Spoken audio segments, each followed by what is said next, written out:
যারা শূন্য থেকে পূর্ণ হইয়া নিয়েছে নেতার রূপ, তাদের কাছে বইয়ের রাজনীতি যেন ছাই হয়ে যাওয়া ধূপ। আসসালামু আলাইকুম। আশা করি মহান আল্লাহ তাআলার অশেষ রহমতে সবাই ভালো আছেন। আলহামদুলিল্লাহ, আমিও ভালো আছি। ভিডিওটা শুরু করার আগে সবার কাছে ছোট্ট একটা রিকোয়েস্ট, আপনি যদি এই চ্যানেলের নতুন দর্শক হয়ে থাকেন তাহলে অবশ্যই চ্যানেলটা সাবস্ক্রাইব করে পাশে থাকা বেল আইকনটা প্রেস করে রাখুন। যদি আগে থেকে চ্যানেলটি সাবস্ক্রাইব করে থাকেন তাহলে থ্যাংক ইউ সো মাচ। যদি ভিডিওটি ফেসবুক পেজ থেকে দেখে থাকেন তাহলে অবশ্যই পেজটি ফলো করতে ভুলবেন না।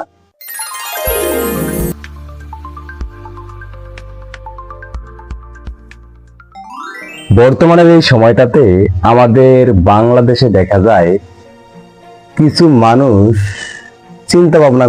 ভাবনা চিন্তা করে কে সিট কম পাইছে, কে সিট বেশি পাইছে। আপনারা যারা সিট নিয়ে অহংকার করেন, সিট নিয়ে বড়াই করেন, যারা সিট কম পাইছে বইলা তাদেরকে নিয়ে তুচ্ছ-তাচ্ছিল্য করেন, তাদের উদ্দেশ্যে বলছি, আপনারা হয়তোবা ইতিহাস ভুলে গেছেন, তাই আপনাদের মুখ থেকে এই ধরনের কথাবার্তা বের হয়, এই ধরনের হাসি ঠাট্টা তুচ্ছ-তাচ্ছিল্য বের হয়। মনে রাখবেন, ইতিহাস ভুলে যাবেন না। উহুদ এবং বদর যুদ্ধে মুসলমানেরা সংখ্যা দিয়া জিতে নাই, মুসলমান জিতছে তাদের ইমানি শক্তি দিয়া, মুসলমান জিতছে তাদের ইমানি পাওয়ার দিয়া। পৃথিবী থেকে এখনো এই ধরনের সব মুসলমান বিলুপ্ত হয়ে যায় নাই, এই ধরনের কিছু মুসলমান এখনো পৃথিবীতে আছে। হয়তো সেই ধরনের ইমানি শক্তিওয়ালা মুসলমানের সংখ্যা অনেকটা কমে গেছে, কিন্তু এখনো আছে, একেবারে বিলুপ্ত হয়ে যায় নাই। যদি একেবারে বিলুপ্ত হয়ে যাইতো তাহলে পৃথিবী এখনো টিকে থাকতো না, অনেক আগে পৃথিবী ধ্বংস হয়ে যাইত। একটা কথা সবসময় মনে রাখবেন, যারা খাঁটি মুসলমান এই পৃথিবীর জার্নিতে থাকা অবস্থায় তাদের জীবনটা চলে গেলেও তারা কখনো বাতিলের কাছে মাথা নত করবে না। তারা কখনো বাতিলের কাছে মাথা নত করে ক্ষমতার মসনদে বসার স্বপ্ন দেখে না, ক্ষমতার মসনদে বসার স্বপ্ন দেখতে পারে না, ক্ষমতার মসনদে বসার স্বপ্ন দেখতেও চায় না। এখন আপনারা অনেকে বলবেন বা অনেকে প্রশ্ন করতে পারেন, বাংলাদেশে কি এখনো খাঁটি মুসলমান আছে? তাহলে প্রতি উত্তরে বলবো, হ্যাঁ, বাংলাদেশে এখনো খাঁটি মুসলমান আছে। খাঁটি মুসলমানের সংখ্যা একেবারে জিরো হয়ে যায় না। যদি খাঁটি মুসলমানের সংখ্যা জিরো হয়ে যাইতো তাহলে পৃথিবীতে অনেক আগে ধ্বংস হয়ে যেত। কারণ আমরা সবাই কম বেশ জানি, যেদিন পৃথিবীতে নেককার মানুষ থাকবে না সেই দিন পৃথিবী ধ্বংস হয়ে যাইব।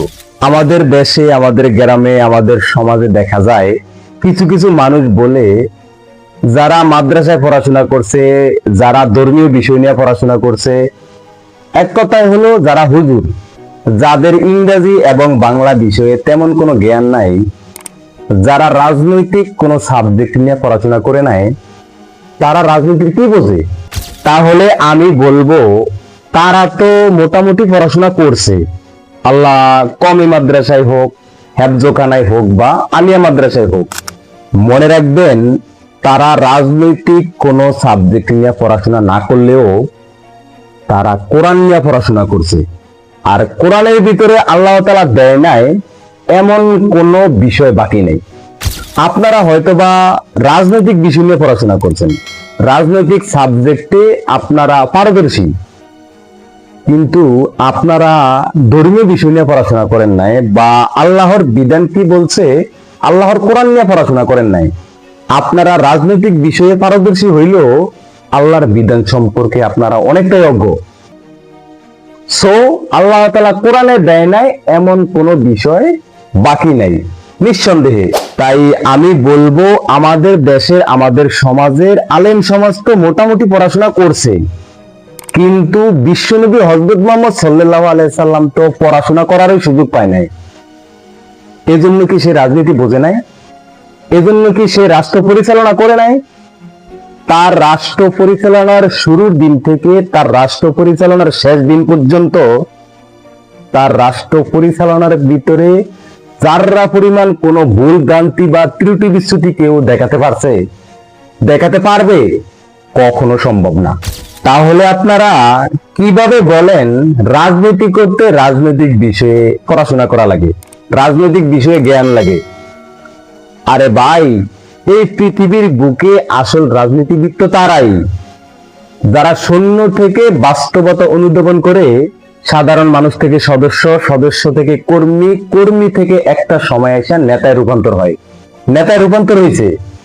পৃথিবীর বুকে যারা মাঠ থেকে রাজনীতি শিখছে তাদের চেয়ে বড় রাজনীতিবিদ আর কেউ হতে পারে না। তাদের রাজনীতির কাছে বইয়ের রাজনীতি আমি মনে করি অনেক তুচ্ছ, অনেক তুচ্ছ। কারণ তারা একেবারে জিরো থেকে মাঠে থাইকা রাজনীতি জিনিসটা কত কঠিন, রাজনৈতিক জিনিসটা কি সেটা অনুধাবন করে আজকে নেতায় রূপান্তর হয়েছে, আজকে নেতার অবস্থানে আইসা বইছে। ভিডিওর শুরু থেকে ভিডিওর শেষ পর্যন্ত এতগুলো কথা বলার একটাই উদ্দেশ্য, যারা বলেন হুজুরেরা রাজনীতি বোঝে না, আমি বলি তাহলে আপনি নিজেই রাজনীতি বোঝেন না। কারণ হুজুরেরা রাজনীতি করতে চায় কোরআনের আইনের মাধ্যমে, কোরআনের বিধিবিধান অনুযায়ী, আর আপনি রাজনীতি করতে চান মানুষের তৈরি একটা আইন অনুযায়ী। তাহলে আপনার রাজনীতিটা বেশি মূল্যবান নাকি হুজুরেরা যে রাজনীতি করতে চায় সেই রাজনীতিটা বেশি মূল্যবান? একজন মানুষ হিসেবে, একজন মুসলমান হিসেবে আপনার কাছে আমার এই একটা প্রশ্ন আপনাদের সবার কাছে। সর্বশেষ আরেকটা কথা বলি, আল্লাহ তাআলা মানুষের জীবনের শুরু থেকে মানুষের জীবন পরিচালনা করার জন্য জীবনের শেষ পর্যন্ত যা যা প্রয়োজন তার প্রতিটা বিষয় এই পবিত্র কোরআন আল্লাহ তাআলা দিয়া দিছে। আর সেই পবিত্র কোরআন দিয়ে হুজুরেরা রাজনীতি করতে চায়। তাহলে তার রাজনীতি কি আপনার রাজনীতির চেয়ে ছোট? তাহলে তার রাজনীতি কি আপনার রাজনীতির চেয়ে তুচ্ছ? কি বুঝাইতেছেন আপনারা? কি বুঝাইতেছেন আপনারা? আমি কিছুই বুঝি না।